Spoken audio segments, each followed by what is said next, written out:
So, doon sa mga nagtatanong sa atin, paano ba mag-invest? How does it work?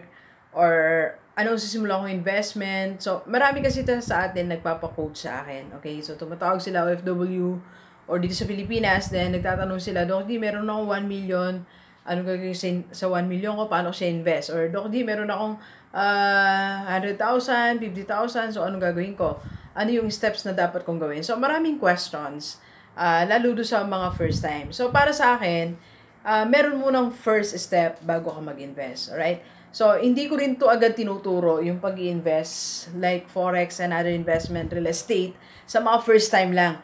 So, ginagawa ko, nagsisession muna kami, pinapaliwanag ko muna yung mga first steps bago ka mag-invest. So, meron ka una-una isang dapat mong gawin bago ka mag-invest. Okay? Pero bago yan, mag-announce muna ako. Sa Feb 23, meron tayong Go Your Own Business coaching. So, hindi siya seminar, coaching po siya, group coaching.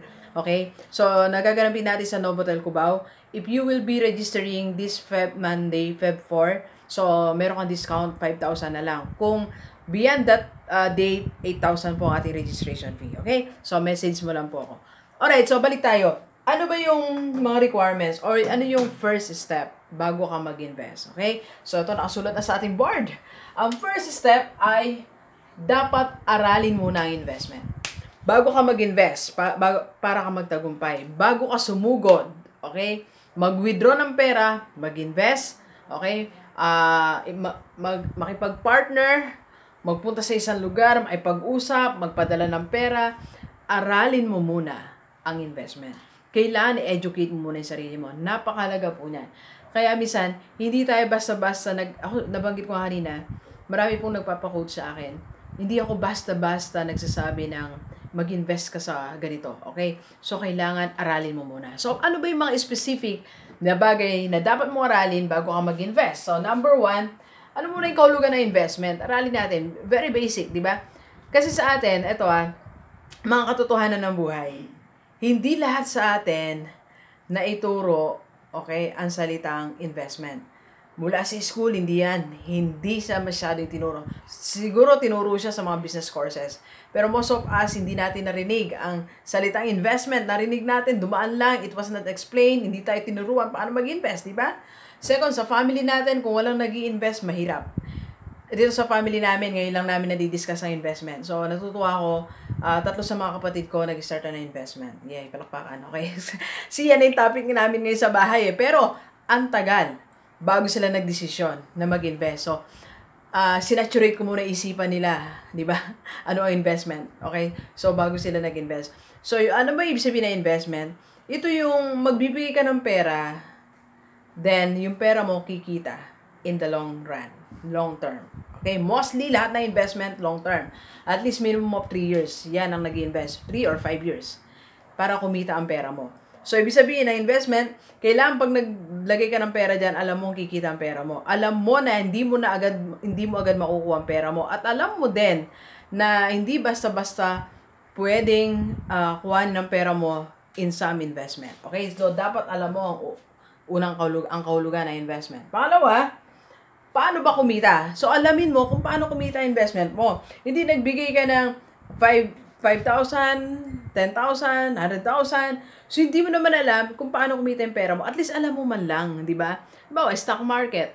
O, alam mo kung paano kumita ang pera mo. By the way, doon sa mga gusto mag-trade, paano mag-trade sa stock market o mag-invest, message mo ko, ikukunik kita kay Sir Randy. Okay? So, hindi ko na kasi malalagay ang link. Hindi ko na ito edit So, hi Sir Randy. So, meron siyang YouTube channel.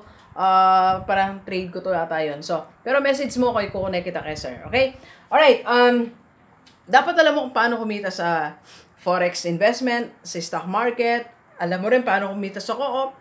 Diba? So, ba't ba kumikita mga co-op? Kasi, siyempre, ginagamit yung pera mong in-invest sa share mo, pinapautang nila, o kaya may mga livelihood program sila. So, dapat at least man lang may idea ka na, ito pala yung ginagawa nila sa co-op, ito pala yung ginagawa sa forex, ito pala yung ginagawa sa stock market. Diba? Okay, next, third, na dapat mong aralin mo yung sarili mo, magkano yung kaya mong invest. Sabi ko nga, yung ini-invest na pera, ito yung amount na pwedeng mawala sa yon pero makasurvive ka pa rin. 'Di ba? So, ulitin natin, pwede siya mawala sa'yo, pero makakasurvive ka pa rin. Yan ang perang ini-invest. Hindi yung nasisira yung budget mo. Hindi ka nakapagbayad ng ilaw, ng kuryente, ng kotse mo, ng bahay, kasi in-invest mo. That's wrong. Okay? Mali yun. Kung gusto mo mag-invest, kung di kasya yung sweldo mo, magdagdag ka ng side job mo, then mag-invest ka. Okay? Next, pang-apat na dapat mong aralin ay pagka-invest mo sa isang, nagbigay ka ng pera, alamin mo yung next na dapat mong gawin. For example, real estate. May nagbenta sa'yo ng lupa, 300,000, winidraw mo yung pera mo. So, ang ginawa mo ngayon, hinintay mong tumagal bago yung benta yung lupa. That's wrong. May gagawin ka sa lupa. Dapat alam mo yung next step. Ang next step mo, pataasin mo yung value ng lupa. Paano yun? Bakuran mo, pagandahin mo, tamnan mo. After a year, ibenta mo na uli ng mas mataas. Kahit patungan mo lang 50,000 or 100,000. Di ba? Kumita ka.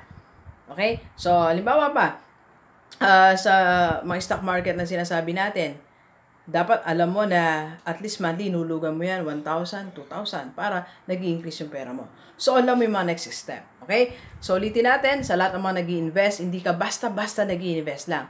Dapat aralin mo muna investment. Okay? So, aralin mo ang kahulugan ng investment, magbasa, manood ng YouTube, at magpa-coach ka sa akin, di ba? So, tawagan mo ako, 0939-525-4311, or message mo ako sa aking FB page, Dr. Gigi Disunga, FB account, Gigi Sunga. Okay?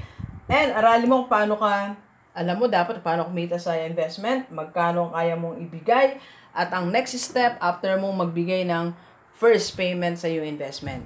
Dapat alam mo ang mga sunod-sunod na step. Dapat aralin ang investment. Okay? So, yan ang tunay na nag-i-invest para nagtatagal ang pera mo doon. Hindi maya-maya kuha ka ng kuha. It's not an emergency funds. It's not a saving. Hindi yan pang-travel.